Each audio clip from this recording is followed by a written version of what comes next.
Mwambie mwenzako, kusema Mungu hakunitishi. Mtu anasema jamani, tumuogope Mungu kwa kweli. Mungu ni mkusa lakini ni mchawi wa kupindukia. Unamwona binti anahubiri vizuri, anachangamka vizuri, anaweka message vizuri, lakini fuatilia maisha yake huko nyuma.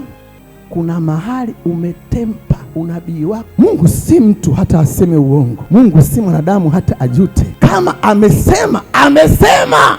Lakini kuna mahali wewe umekosea. Usimlaumu Mungu wala watumishi wake, kwa sababu wewe ndio umekosea. Lakini pia sadaka ndio hutoa uhai kwenye madhabahu aidha ya Mungu au ya shetani. Sadaka. Ndio maana watu huambiwa atafute mbuzi wa madoadoa, utamtafuta humpati. Wengine hutaka damu za hedhi za wanawake.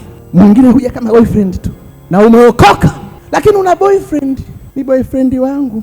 Wewe shika moto, huna taibu. Ukiona Mkristo ana maswali kwenye sadaka, mwambie nipishe nipite, una madhabahu za kwenu. Kuna mapinduzi ya kimadhabahu. Unaweza kufanya kazi kwenye madhabahu ya Jehova, lakini unatumika na madhabahu katika ufalme wa giza. Mwanamke yote ambaye unataka mtoto aidha wa kike au wa kiume, nunua chupi hapa.